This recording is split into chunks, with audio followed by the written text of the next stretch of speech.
Action games have always been a big favourite of mine, whether it's the Guitar Hero Rock Band series or Nintendo's fantastically fun Rhythm Heaven series. They've always provided me plenty of hours of entertainment. These rhythm games, however, have declined these past few years, but we may have a great new addition in Taiko No Tatsujin Drum and Fun for Nintendo Switch. Taiko Drum Master has been a series that has been going around for quite a few years now, being a big hit in Japan, but in the UK and Europe this is the first taste of the series, so let's see how they did, shall we? Drum and Fun, which I'm going to call it to save me the embarrassment of trying to pronounce the game's full title, sees you hitting drum notes in time to the music as the notes come along a runway. Think on the lines of Guitar Hero and you've got a good idea. There's a few different notes to hit. The main ones are the red notes, which are hits on the head of the drum, whilst the blue ones are hitting to the rim of the drum. There's also drum rolls, big notes and balloon notes that add a nice bit of variety to the notes on offer.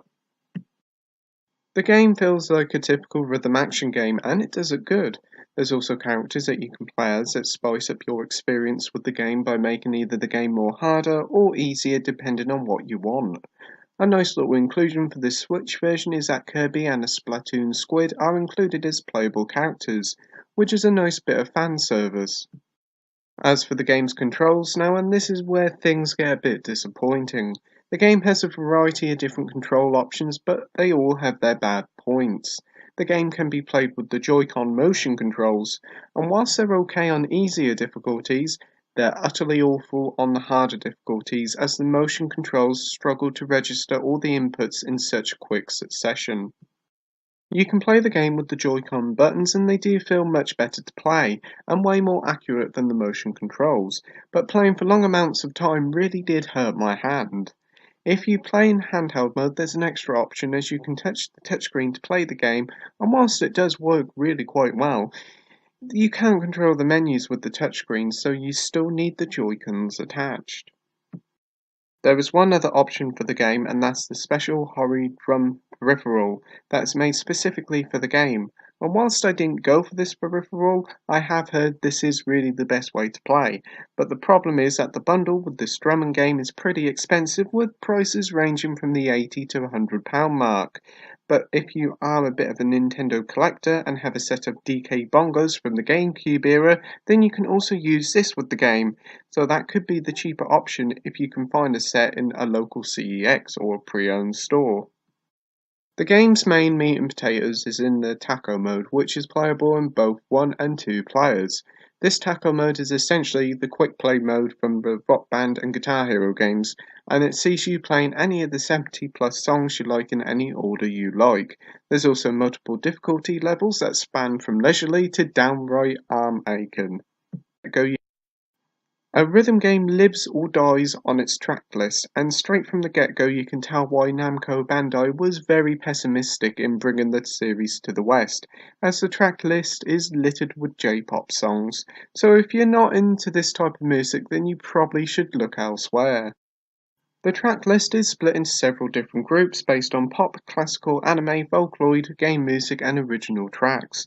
And to be fair, for someone who hasn't listened to much J-pop before, the track list is full of catchy tunes that will have you humming the tunes away for days on end. There's also 3 different Nintendo tunes included. We have the Jump Up Superstar theme from Super Mario Odyssey and a Kirby and Splatoon remix as well. There's also DLC available, and they also seem to be pretty reasonably priced at under £1 a song. And that's all this really is there for single player. And whilst that is a shame that there's no real extra content for single players, there is a neat selection of rhythm-based microgames that are playable with other players or on your own with the computer. They're unashamedly a rip-off on Nintendo's Rhythm Heaven franchise, but they're a nice little extra that can offer some extra fun and does fill in the gap whilst we wait for a Rhythm Heaven game on the Switch. As for the game's presentation, it's all shown in a lovely looking anime package that really does pop on both the TV and the Switch's handheld screen. Though I must say the game literally goes overboard with the huge amount of loading screen. It literally verges on comical how many there are, and it can be quite a turn off for some people. Conclusion time now, and Taiko no Tatsujin Drum and Fun is an incredibly enjoyable experience that really does bring back the memories of the Guitar Hero days. Drum and Fun is a super addictive rhythm game that offers a real sense of challenge, whilst also delivering a large track list full of catchy tunes.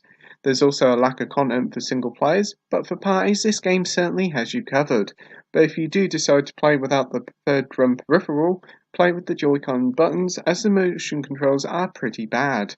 Nevertheless, the game is a welcome addition to the Switch's library, so that's why I'm giving Taiko no Tatsujin Drum and Fun a 7 out of 10 with the title of good. Thank you for watching my review, like, rate and subscribe, and until next time, happy gaming. Bye!